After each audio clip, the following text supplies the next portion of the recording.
Thanks for listening to the Drummers Weekly Groovecast. You can contact the show at twitter.com/DW Groovecast and through Facebook at facebook.com/Drummers Weekly Groovecast. Good evening.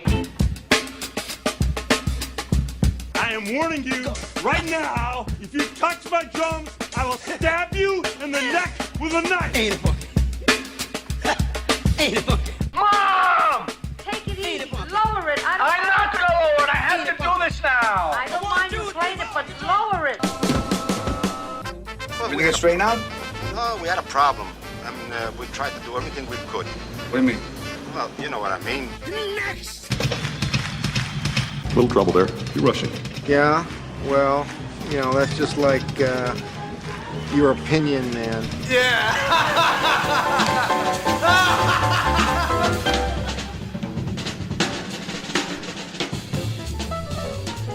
My friend, it's the little victories. The little victories. It's the little victories that count in life, man. You can't always hit a home run, right? This podcast is a perfect example of that. Yeah, I got nothing. No, I'm just saying, man, that you have to have the little victories in life that will get you or tide you along till you get to a big victory. You know, it's funny. You totally just caught me off guard here, but I'm thinking about in the course of the gazillion gigs we've done in our lives, you know, you might having a period where you're struggling and maybe a few gigs, things just aren't locked in and that, you know, there's not that effortless thing. And then that one gig comes along and it happens. And all of a sudden you're just like back in your little game. That little victory just kind of resets you and puts you in a place where you're not just, you know, hiding under the covers and wanting everything to go away. It's incredible how that is. But I consider those little victories that kind of. It absolutely is. And who knows what brings those along. But before I get into my little spiel that I want to talk about is do you remember when I had that death plague of a flu that lasted for 2.5 weeks that I was just completely on my back? The first gig and actually subsequent gigs after that, I felt like, man, I played better than I have in years. Interesting. And, I'm sure a lot of that is psychological from the standpoint that, man, I'm glad to be alive. Made it through. True. But, man, I feel like I'm playing as good as I've ever played right now. And I don't know, maybe the flu took it out of me. I don't know what it is. I had a little hiatus way back in the day where I just. Did you have to have surgery for that? No. That was pretty good though. I'm laughing on the inside. But anyway, I was in a not great place for a while, and I decided to go west and get my act together. I love that story. That's a freaking tremendous story. That's all there is to it. That's what's weird. No, I went out for almost a year and I played 3 times. I came back and was burning. Every time you mention something about that hiatus that you had when you go out there, what it does is it makes me long for the weather of Northern California. So not my well-being. That's ancillary, man. Okay.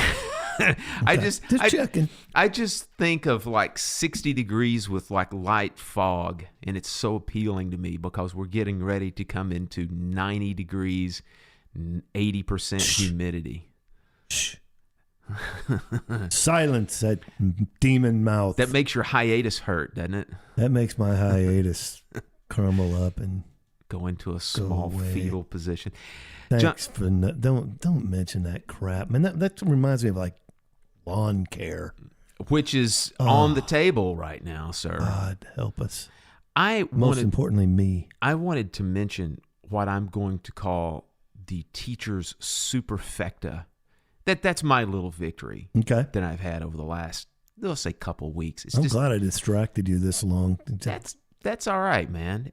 This little superfecta thing that happened, it all happened, like I said, over the period of like a week and a half, 2 weeks. And it's just a bunch of cool things that, sometimes I think teachers and even musicians, if it's gig-wise type stuff, they gloss over and maybe don't give them quite their due. And then we've talked about before in the past how it's so easy to dwell on a negative thing and let it break you down when you don't realize that there's some little cool things that have happened. But I had 4 really super cool things happen. And the first one was one that really came out of the blue.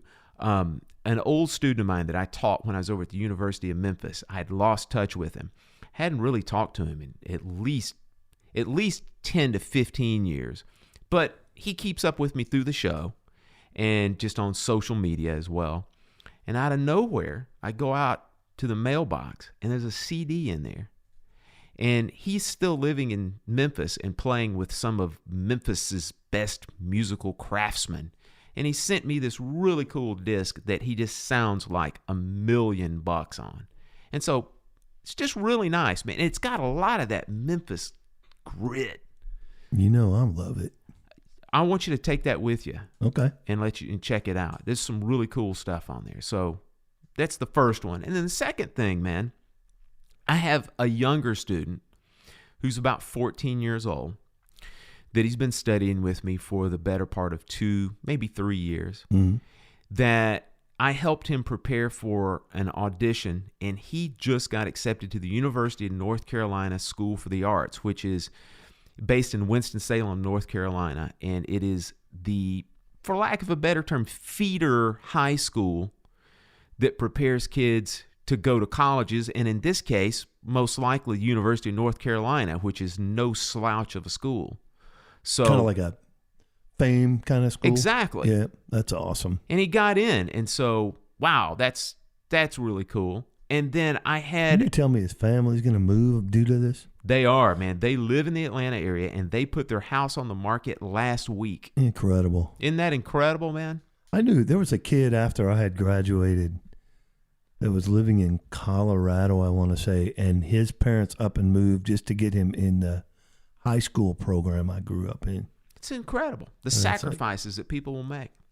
I mean, like I'll move on the couch. So if my son wants to sit on one end, you know, because I'm thoughtful like that. Well, too. It's the thought that counts. Well, I mean, you know, I'm just trying to make sure you realize I'm an accommodating parent as well. Man, you'd put the couch up for sale if you needed that little extra push of cash, right? No. Again, it's the thought worth anything. It's the thought that counts. But yeah, he got into this school, and his percussion teacher is going to be John Beck Jr., the son of the other great percussionist, John Beck Sr., right? So that's quite a cool thing that this kid's got going for him. Did Senior teach at North Carolina as well? No, man. I want to say that he was maybe principal percussion or one of the percussionists for Philadelphia Symphony. Oh, okay.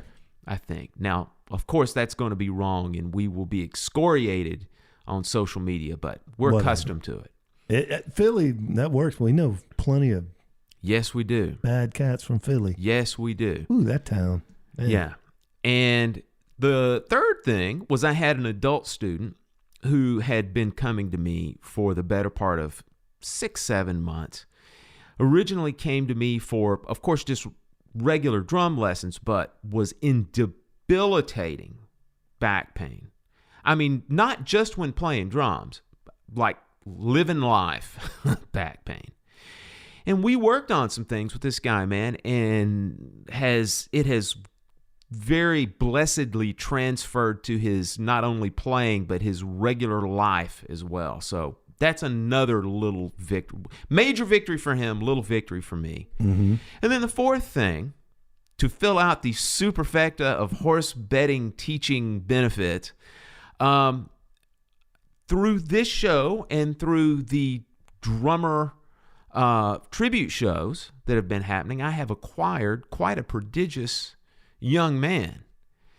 And it is a mutually beneficial relationship that I genuinely look forward to these lessons. And I feel like he's really getting a lot out of it. And likewise, I'm getting a lot out of it. So it's just been a nice couple of weeks, man, from the standpoint of small victories. I love it, man.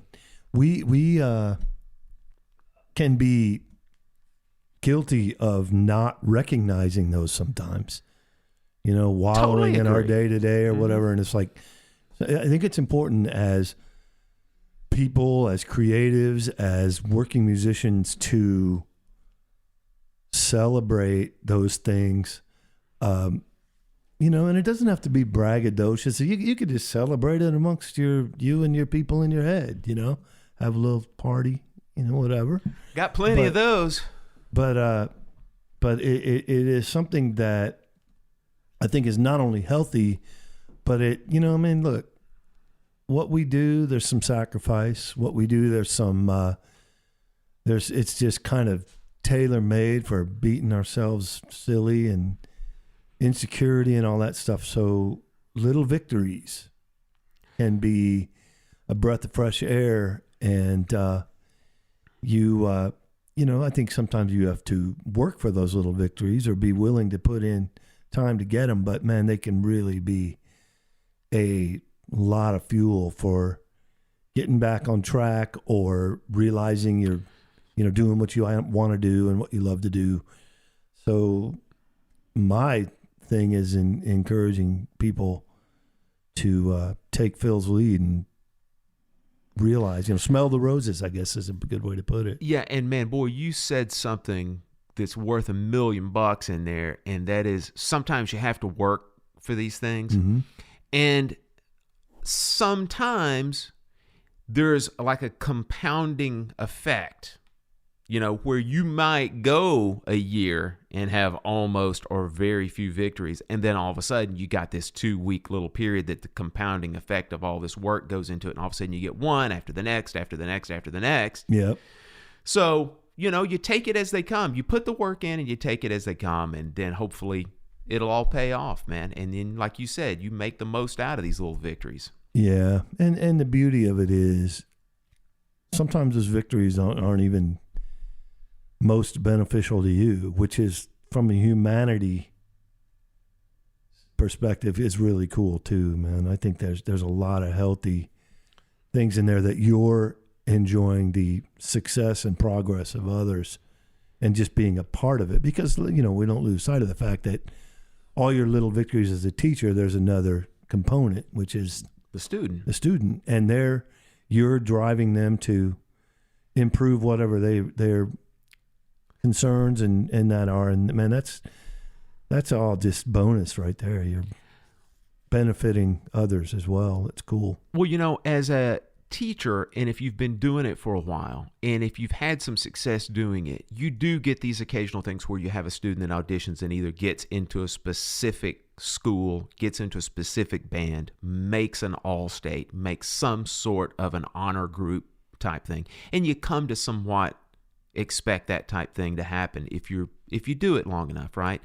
But when you have something like this, when this disc comes in, that's a whole different kind of unexpected level of things. Mm-hmm. That's such because now you've also got a student that's doing things professionally for a living. This guy's really, that's all he does is doing that.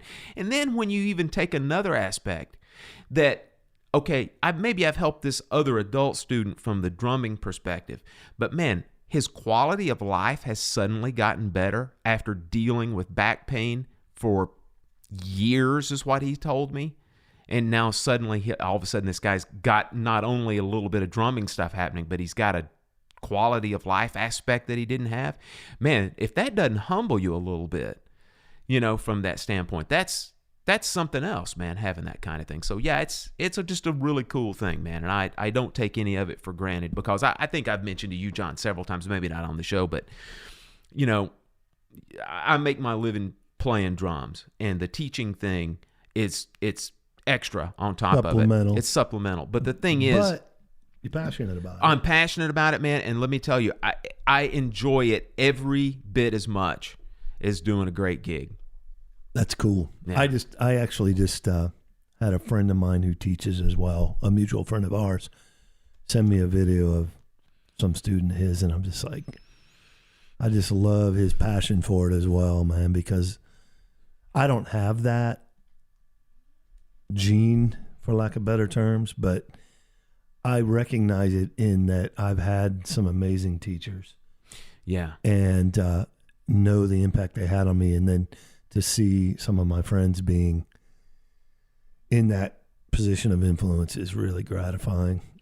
Pretty Well, cool. It leads into our topic today. It's not. That concludes Yes. the infomercial of the Phil Smith School of Drum. I couldn't read this. Hey, man, if you're looking for somebody to teach you that can cure your hemorrhoids, Phil's your guy. Oh, I have a method. God. Let's move on to the topic. Yeah, well, John, you and I, the topic that we're talking about today is something that I mentioned to you months and months ago, and it took a while to kind of formulate how we wanted to approach it, because it's a little bit of a slippery topic, and you have to put your mind to it to get it to a point to where you can actually talk to people about it and make some sense out of it. Mm-hmm. And I approached you and I said, man, we need to do something that illustrates the importance of taking your time and trusting the process of that taking your time and being patient. Because again, it will pay off in the long run by not taking shortcuts, by not being impatient, by not rushing yourself to get into certain different aspects of playing, networking, performing.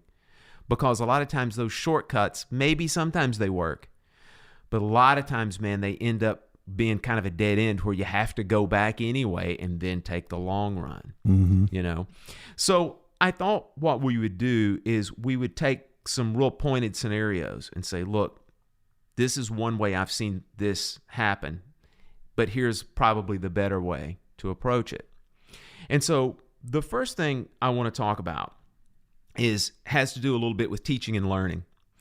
And one of the common things that I see happening, and I think you see it too, just from the standpoint, even though you don't teach, you're going to know exactly what I'm talking about, is first, when you're trying to learn something, and especially if it's going to be something that you're going to learn and use for a long time, it is absolutely 100% vital that you don't quickly rush and go through it and just skim the cream off the top.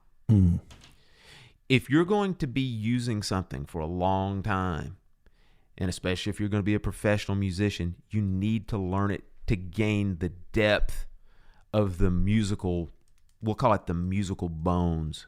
You really need to have that stuff down. And so what happens a lot of times, man, is when you have a student, or if you see somebody that tries to cram a whole bunch of stuff in to learn a bunch of stuff, one thing you only kind of skim the top of it, and you get really kind of a shell of what's going on. And then a lot of times that kind of leads into forcing that stuff into musical situations. And when you do that, man, it comes off as being shallow. You really don't have command of what you're working on. And sure, the bare bones basic, maybe the notes might be there, but the real depth of what we're seeing played is different. And take a perfect example of something, okay? We can listen to, let's say somebody like Billy Higgins, okay? There's nobody would ever tell you that Billy Higgins is this technical master that just has chops for days. He's the proverbial dig a trench guy, right? Right. Which that by the way, that little phrase, man, I've used that about 15 times since you said it the last time, and I'm going to use it a couple more times tonight also where it's applicable. Burrows. That's him? That's Burrows? Okay, yeah. Burrow a trench. How about that? It all right? kind of comes together. Okay, so anyway, you got Billy Higgins, man, and let's say he's digging a trench. Feels like $1 million, has that intangible feel, that intangible groove. You and I could take a student, teach him how to play that dig a trench style groove.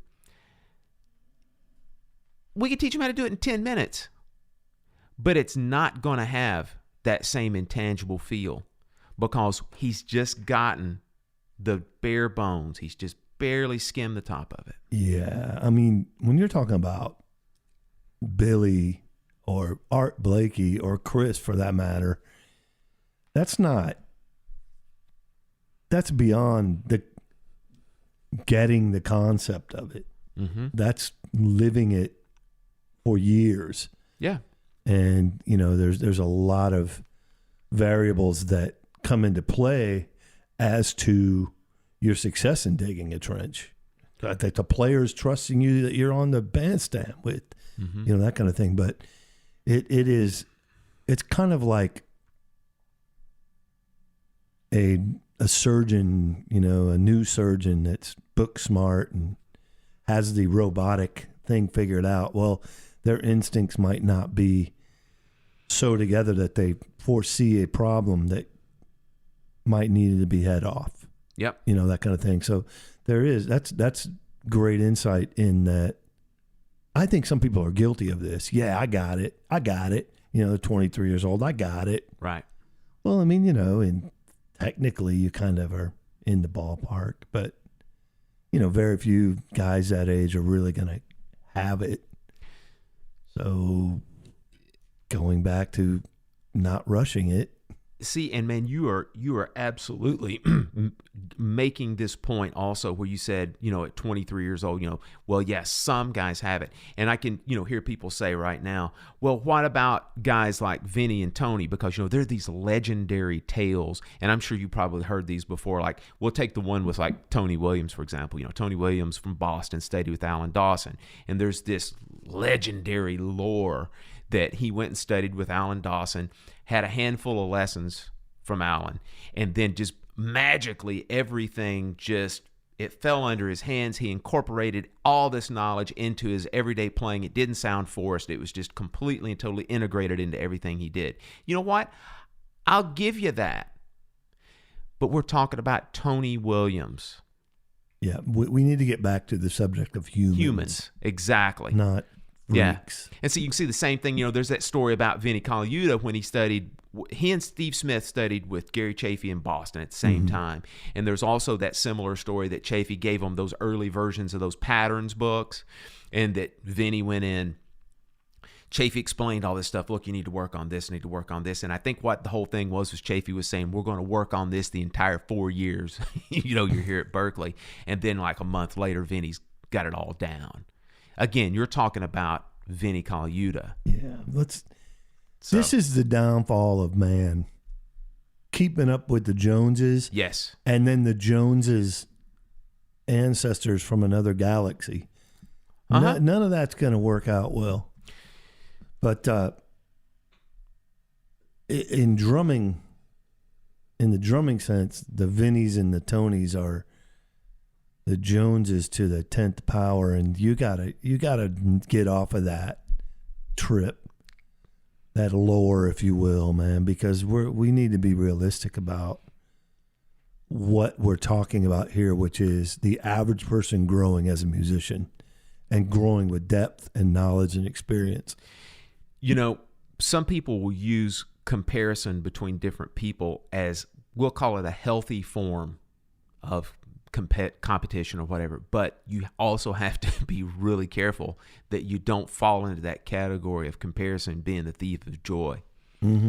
Because it's exactly like you mentioned. If you're sitting there trying to compare yourself to Vinny Colaiuta working out of the patterns book, or trying to play the complex polyrhythmic style things or the linear concepts that he's doing, let me tell you, man, you're talking about Vinny Colaiuta. You're talking about the guy who wrote the stuff, so to speak. I think as a teacher, and I think as elder statesmen, for lack of better terms, that many of us are, we need to be mindful of not glorifying that crap with kids, because very few are going to be able to develop that and, more importantly, use it, because it's just rare as a gig that you're going to be able to play like Vinny at his craziest and wackiest, or Tony at his deepest.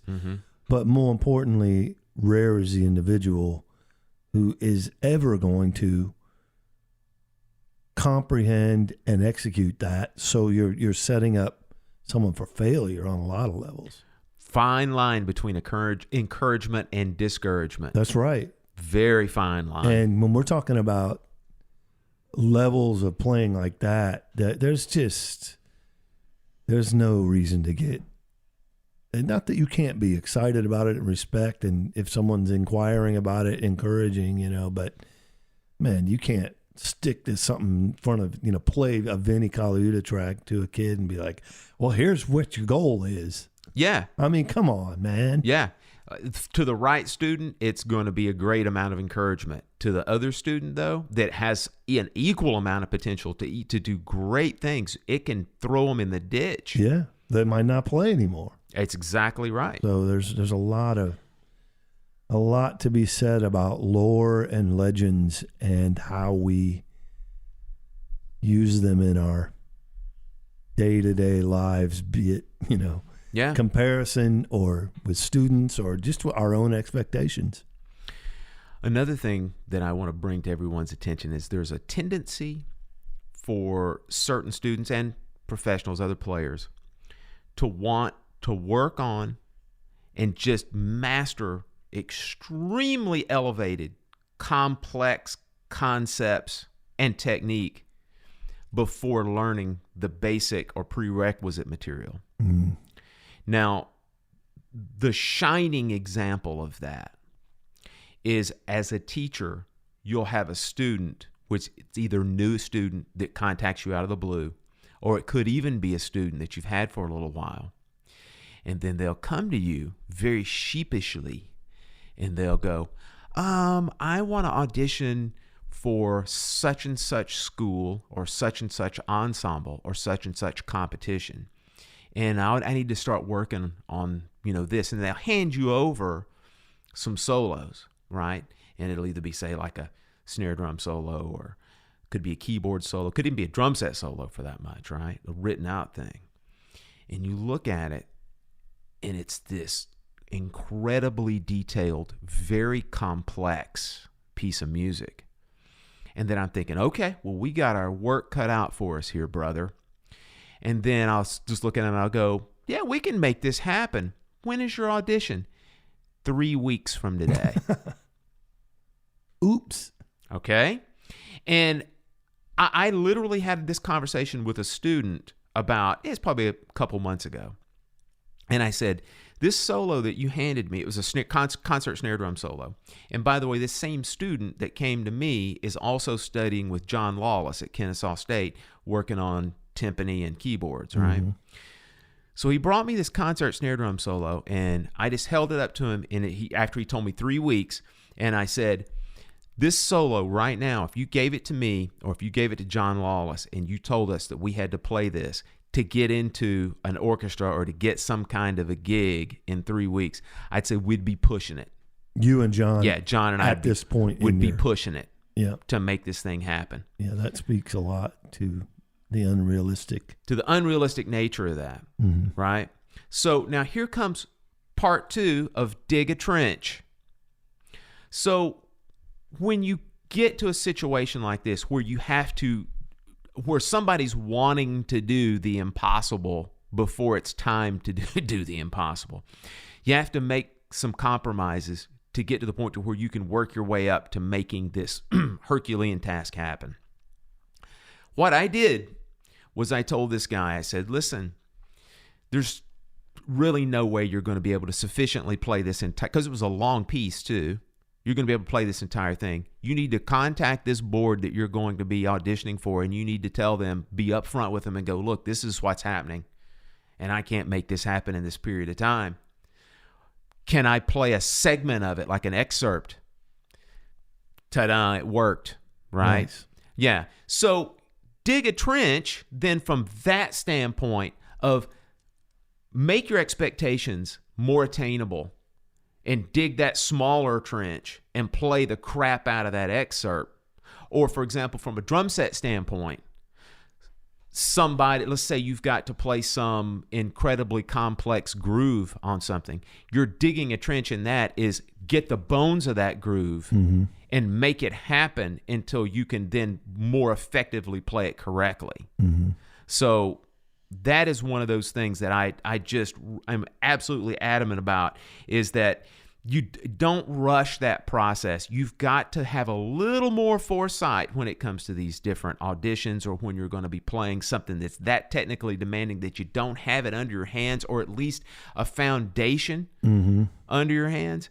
You got to make a compromise, but then at that same time, you'd have to start working on the foundational aspects of it to get to the point to where you can build upon it, to where you can then play the full bare bone, the full extrapolated groove, or the full solo. That's the only way I know how to do it, man. And let's not lose sight about, in these scenarios, you're not going to get over on someone. You know, if you're playing a gig and Absolutely. some crowd sees you twirling your sticks, or you're doing some relatively simple, linear fills, and people are like, "Oh my God, it's amazing." Well, that's a whole lot different than, the percussion chair at the university you're auditioning for, and you're or a panel of percussionists BSing through this thing. Yeah. And so I'm thinking, like, man, if I had to do that, what my excerpt would be, I'd probably just play the last note and just be like, I know I'm not getting in. Well, see ya. Let me tell you something, man. I'd like to find a kid who had the balls to do that. Well, some snarky guys, man, on that panel, man, they say if you played it with the proper conviction, they'd probably rather hear that. I wouldn't doubt it. You know what I mean? Yeah. Than to BS your way through something and pretend, like you know what you're doing. Oh man, that'd be funny. As that scenario, like all four of them are like, we could get somewhere with this kid. Yeah, he's based in reality. I had a teacher one I'm time. gonna go audition for some school now. Can I be there to watch that? Absolutely. Because I'm going to say you got at least a 10% chance of that going over really well. That's 9% more than I thought. So I had a teacher one time say something in regard to a long-term goal, and he used the terminology, or he used the situation that, like, look, let's say that it's going to take you a year from the time you decided you wanted to play this solo, or you wanted to play this one particular style of music, this advanced style of music, to get it under your hands to where you've really got it down. You've built up some musical depth, and you really understand what you're playing, and conceptually you're good, and you can do all kinds of stuff with it, and you can play it perfectly, right? Well, he said a lot of people are going to look at that and they're going to go, a year. Oh my God, look at all this other stuff I could do within a year. Well, he made the point. He goes, think about it like this. A year from today is going to come here whether you want it to be here or not. In a year, a year is going to come around. So you can either decide that it's valuable enough to spend a little bit of time every day and work on this through the year, and that year eventually comes around, or you can just keep putting it off and let those years keep piling up, and then you can look back 5 years and you could go, you know what? Man, if I would have just put a little bit of time in every day 4 years ago, I would have had that thing smoked. And now I'm still kind of halfway doing it. I like how you have this way of saying 4 years so no one thinks you're talking about me and, slapping me in my... No, anyway. Did you hear Alexa got in on that one again? She's as like, well? yes, practice. I think we should start miking her up for these shows, because she just occasionally comes on from time to time. I think it's going to be funny when like expensive xylophones show up at on your doorstep and stuff. There's some of those stories about television showing up and people's doors, like Amazon Prime, like, hey. My wife. I've got Alexa on lockdown over here. I'd like a set of new hands to show up at my door. That'd be awesome. Order from the Jack Bell School of Technique. Heck yeah. 2-day free shipping at yearly. Oh man, that advice is incredible, and I think it kind of points to two things. One is our impatience and our lack of dedication, which I could speak to with authority. But more importantly, you're looking at a time where so much is about immediate results, and so much is about, our lives are like so based on, because of technology, because of vehicles, because of this and that, like even down to something stupid like on-demand television. You don't have to wait to see the rerun, or, you know, you don't have to be home at 8 o'clock on Tuesday night to see your show, all that crap. We're so programmed to be like, yeah, this is a piece of cake and I want immediate results. But this is just clearly not going to be. That's like saying, hey, is there an app that could let me run a marathon in a week? Like, no, there's not. So I think that we have, if we can encourage people to not be concerned with immediate results, but be concerned with depth and you know, this whole foundation that's going to get you through the multitude of gigs you're going to do, that we're doing a younger generation a lot of favor. I've wondered time and time again about the plethora of YouTube videos. And let's take, for example, one of our favorite whipping boys. We love to talk about how everybody's got an instructional version of how to play Rosanna, right? But people are asking for that, man. People ask me every day, John, I know. how do you play I can't the believe you Rosanna don't have a beat? video. Yeah, it's common. But it makes me wonder sometimes when a student will put, you know, the Rosanna groove in, and you see the literal 40 versions that come up. If part of the subliminal message to that is well, okay, it's a really cool hip sounding groove, but so many people are playing it that it must be easy, and I must be able to get it down really quickly. And the subtext that's completely lost in translation is that this dude, even though that he's not Porcaro and he's playing it really well, it might have taken him 4 years to get that down. You just don't know. You don't know. Oh, he'd probably tell you it took him 30. Right. You know, but man, that's great insight. It is. I never thought about it like that, where, you know, there's 15 videos like right here in like queue. Like, how difficult can this be? How difficult can it be? And the answer is it's incredibly difficult. Yeah, interesting perspective.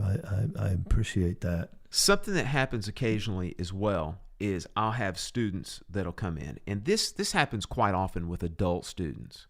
I have students come in, and let's say they've been playing for a long time. Sometimes they've been playing since they were teenagers, and they're now in their 40s or 50s, right? Sometimes this is even with other professionals as well. And they'll come in, and they'll have an armful of method books. And they're taking a half an hour lesson. And they'll be like, I want to work on future sounds, new breed, syncopation, and master studies. And I'm like, wow, man, those are all incredible methods. Those are all fantastic. You forgot the 2-year part. Right. And that's, I'm all with you. I think that's absolutely great. But I think you're trying to cram too much in at one time, because I think you just mentioned New Breed. That book is a lifetime study by itself. No question. Same thing with, I've heard. You know, syncopation, master study. They're all basic lifetime studies. You can go as deep into those books as you want to go, right? So you have to be really careful that you don't throw too many things in at one time. And rather, what I do, I normally have most students, if they're taking a half an hour lesson, at least work on 2 different methods, but I call them complementary methods. And so what I'll say is I'll go, look, why don't we do this? Take, for example, let's say you want to work on jazz. Why don't we work out of the Chapin book? That's one of the ones they brought in. And also, why don't we work out of the Wilcox and Swing Solos book? Right? Because those 2 things are going to complement one another.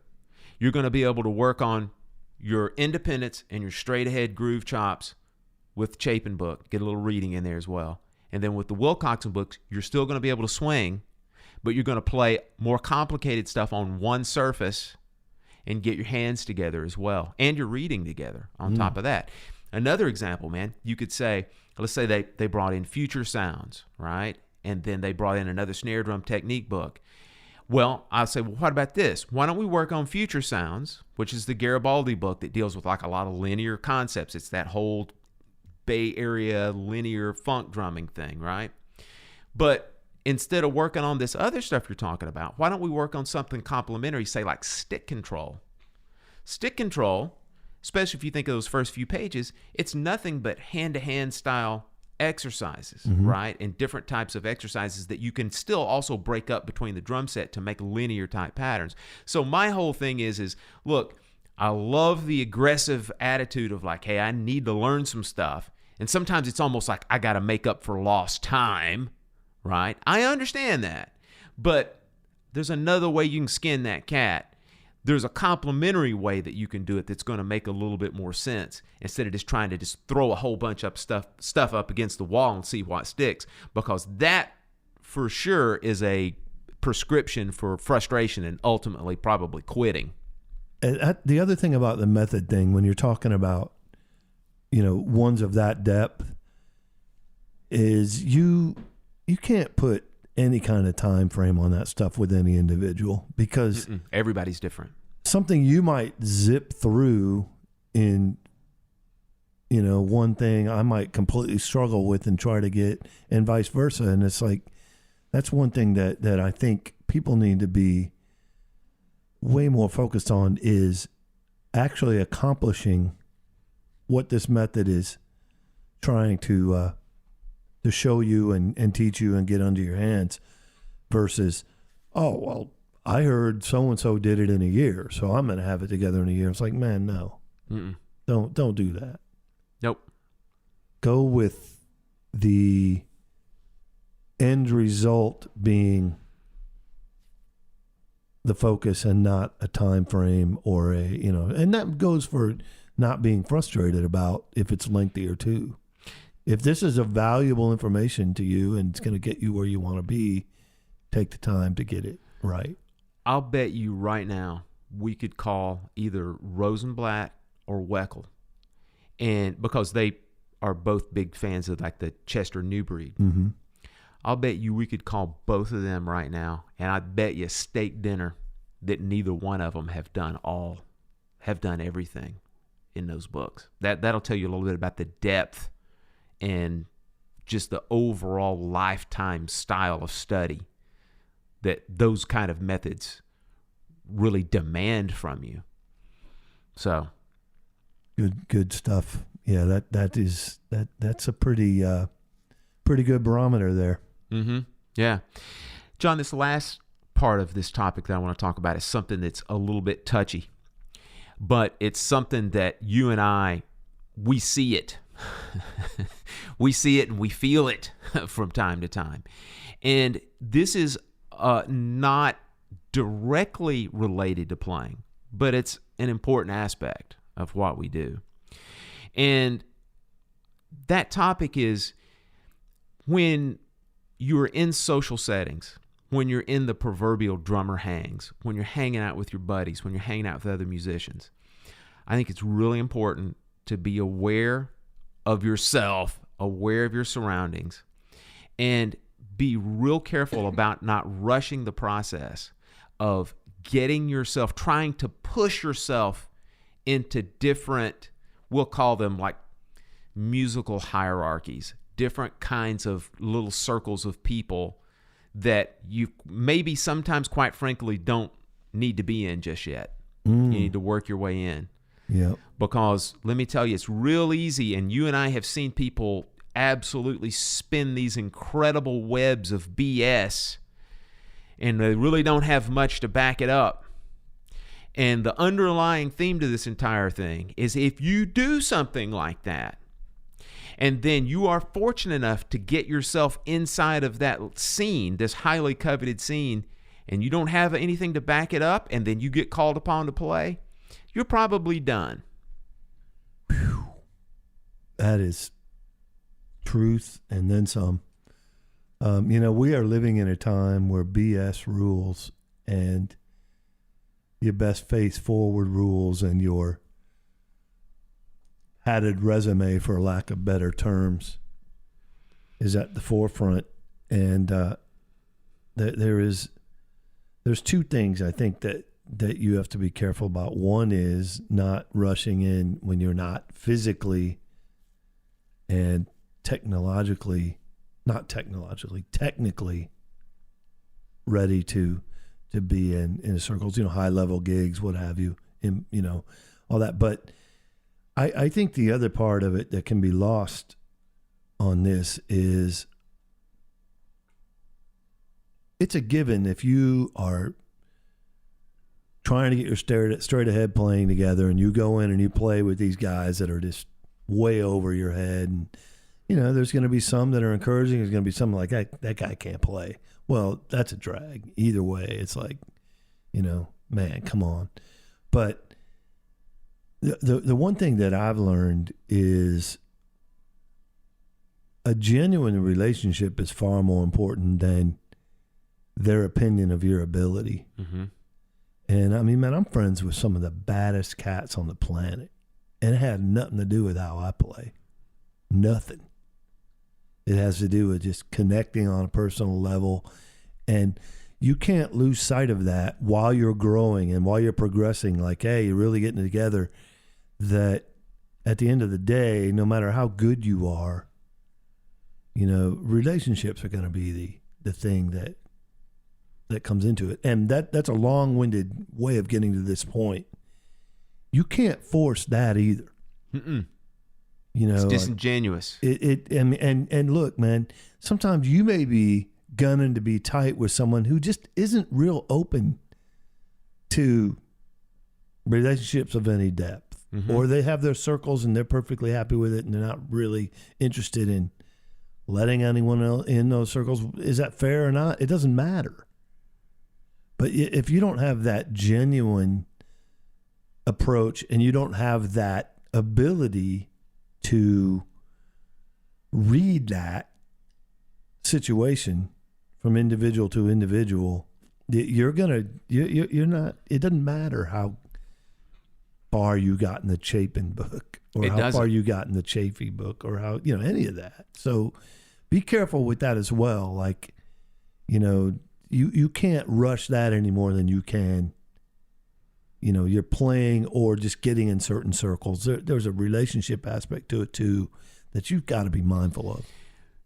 There's a lot of credence to the general, genuine, and organic curve of making relationships with people. They last 10 times longer and are 10 times stronger than, like you said, if you force your way in with a big truckload of BS. Mm-hmm. Or, yeah, exactly, man. Or be who you are. Mm-hmm. I can be friends with amazing straight-ahead jazz players, but I'm not trying to convince them that's what I am. Mm-hmm. I have plenty to offer outside of that, and the people that I know that play at any kind of level, be it world class on down, it doesn't really have much to do with my playing. So you need to be way more locked into individual relationships and genuine relationships. So that's something that I live and die by that way more than playing. But it factors into what we're talking about today, which is not rushing these things. One last thing I want to say about this part of the topic is something that you and I have mentioned on the show before, and I actually listened to a little bit of an interview with someone that contradicted it and said the obvious, but we're going to go into the whole thing again. We're talking about humans, Mm-hmm. You and I have talked about on the show that it's very important that when people call you for gigs, that you take gigs that you know you can do, mm-hmm. and that you can do a good job on, because just frankly, there are times that it's inappropriate to take certain gigs. If somebody called me up right now and said, man, I need you to come out and play this real heavy vibe gig, am I going to say yes? I don't even own a set of vibes right now, right? Mm-hmm. So the contradictory aspect of this, or the thing that somebody has said something that's a little bit different, is I was watching an interview the other day and it had Omar Hakim, and he was doing a little question and answer, and he was talking about how he got himself established in New York, and his whole thing was, man, when somebody called me to play a gig, I never said no, Never said no. Omar Hakim, by the time he was 21 or 22 years old, again, we're talking about somebody that's not human. Right. Well, capable of every gig that was offered him. Yeah. Because, I mean, one of his first major gigs was Weather Report. I mean, you know, does that not encapsulate the entire point right there? It pretty much sums it up. Yeah. Yeah. I mean, he took over after Peter Erskine, and just no disrespect to that band before that, because that band before that was with Jocko and Peter Erskine. But I think it's fairly well known that Zawinul said he thought the strongest, best group that he ever had together was with that group that had Omar Hakim and Victor Bailey. Now think about that for a minute. Yeah, I think that's a lot of Eastern European button pushing and ego, and him still being bitter from Jocko stealing the show many a night. Yeah, but that's just a dumb groove pig's opinion. What do I know? All right, well, let's finish off today. We'll talk. I notice there's no response or argument from you. Are you saying there's some Austrian hate being thrown around? Well, look, if you have Jocko in your band for a number of years and you never compliment him, yeah, you might have some other issues going on. I don't know. Maybe just a little. Couple of not taking anything away from the amazing musician and composer he is, but you probably have some issues. Couple of pretty good drummers prefaced Omar as Alex Acuna and Peter Erskine. Pretty good. So pretty good Mount Rushmore Hall of Fame drummers there. So yeah, Heavy Weather would, if you're saying there's periods of time where it was any better than that, you're just not being very realistic. Because I kind of look at Weather Report as an exception to the rule. It's almost like from beginning to end, if you're like, you can maybe have a preference, but to go like, oh, it's just night and day better. Yeah. You're drunk. You know what? Maybe I'll step back and say that let's go with this. We'll say Zawinul said that was his preference. That's How about cool. that? We'll That's go. cool. Maybe not say better. We'll Now say that you're taking all the fun out of the assessment. There was European hate. And the guy's ego. dead. He can't even come back, man, That's and true. come back to us and I'm clarify. Right. But I'm right. I know I'm right. So here we have our segment of the quarter, as it's turning out to be again, and we're going to do an underrated drum track, and we got a couple of jewels for you today. John, why don't you go first with yours? Mine is often overlooked by a drummer that we like to wax poetic about. The drummer is Jim Keltner, who I've spoke of in the past, even in this segment, if I'm not mistaken. I think you're correct. But the track, and I heard it about a couple weeks ago and was reminded of nothing more than how amazing it feels, is the song Dreamweaver by Gary Wright, hit in the 70s, a big hit, really well. But man, for all Keltner's quirky, bizarre, rootsy vocabulary, this one just he's just laying it down silky smooth, and it just elevates into some magic on the choruses, but it's just a straight up reminder of what Keltner can do, which is just play silky smooth, beautiful grooves. And I say underrated, and there's some people are going to be like, oh, I love that, of course. Well, of course you do, but my point is we tend to focus on quite a few other things he's done and forget how amazing that track is. See, you got me on that one, man. I didn't realize that was Keltner on there. There you go. I mean, this is you used this segment to its utmost potential. So congratulations. Quite welcome. Mine has a little bit of the same bones as yours. And my track comes from a guy that I think we've talked about on the show, but I don't know. Have we ever done an underrated drummer or an underrated track with this guy? I don't think so. I don't think so. But I mean, he's a legendary guy, and boy, He played on quite a few incredible tracks back in the 70s and 80s, and my guy is Rick Marotta. And the track that I'm going to talk about is one that probably a lot of people are not aware that he played on. It's a Jackson Browne tune from the late 70s called Boulevard. And just to kind of highlight the fact that it's a little bit odd that he's on this, is that he on the album that this track came from, this is the only track that Rick Marotta plays on. Russ Kunkel plays on the rest of them. And the thing that I want everybody to get out of or get from this track when you listen to it is that this is a really gritty, hanging it out rock and roll tune, which first off is a little bit different for Jackson Browne because, we always think of him as being very, Los Angeles, super glossy, ultra produced, very slick kind of songwriting and production. This borrows more from a kind of a Bob Seger-esque straight up rock and roll tune, right?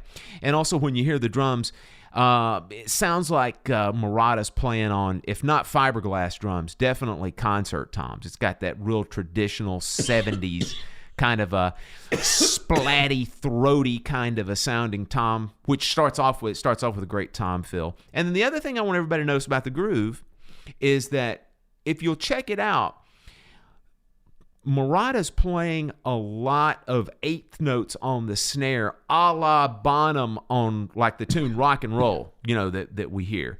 It's almost like he's playing a straight eighth version of a shuffle, so to speak, where he's playing maybe like the note before the backbeat, on the snare drum, ghosting it, kind of leads into that. Yep. And it's just a really cool, really hip kind of a sound that anybody could have just played this tune with just a 2/4 backbeat. But Marotta kind of heard something a little bit different in there, and it kind of lends to that gritty, hanging it out kind of a rock and roll vibe that he's playing. And so that's my pick. Marotta on Jackson Browne, Boulevard. Man. 1979, somewhere in there. I love that guy. That's a great call, and I think a lot of people wouldn't know he's on that as well. Yeah. So too, that certain people that should know might not. Yeah. And that is a great example of underrated in itself. Do yourself a favor and go and listen to both of these tracks. And as usual, I will put them in the show notes for this as well, which leads me to say, John. Before I forget, yes? One thing that's interesting about Dreamweaver, it's just Gary and Jim Keltner. Gary does all the keyboards. Everything else, huh? He does everything. Jim's the only one outside of Gary playing. Wow. Which is kind of cool. That's very cool. I mean, maybe sort of cool, but whatever. If you want to throw a little weirdness about this track that I talked about, Boulevard, you'll hear maracas on the end of it. That's actually Danny Korchmar playing maracas. Good on you, producer, man. I was going to say, like he needs another credit, right? Yeah. I wonder if he got paid double. Of course he did. Why would you put those on there if he didn't get, he's probably got like a union double on that. I got to produce records. No kidding. But we missed the time that you could make money by about 25 years. So never mind. Nah, yeah. I don't. Nah. All right, guys. Thanks for tuning in. As always, we love it when you guys stay in touch with us. Head on over to our website. We are at www.drummersweeklygroovecast.com. That's drummersweeklygroovecast.com. Everything Drummers Weekly Groovecast is aggregated at that site.